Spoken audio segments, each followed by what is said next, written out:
mà hay đang lay đang ta biết ta chẳng bật cửa ai đang đang buồn sâu anh tôi biết ta chạy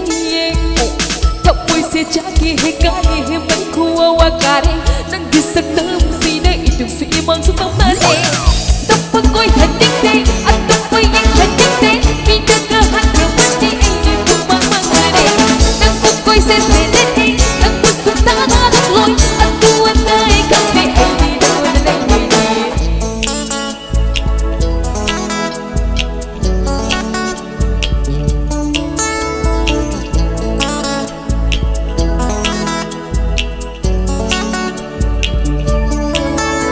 nơi shop tao vẫn cứ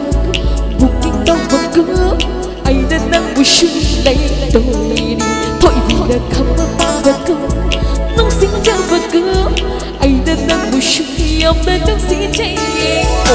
hãy đi bên tàu đi bên ngã đi bên cứ đi đi đi tàu đi làm hết bi đâu chỉ nên là từng sự cảm ơn sẽ ta sẽ anh tóc vẫn coi hành tinh đây anh tóc quay nhanh hành tinh đây vì đang ngơ hát cửa bên đi anh để buông mang người đây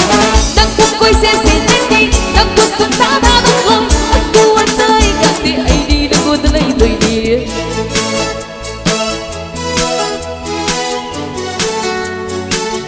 yeah yeah yeah yeah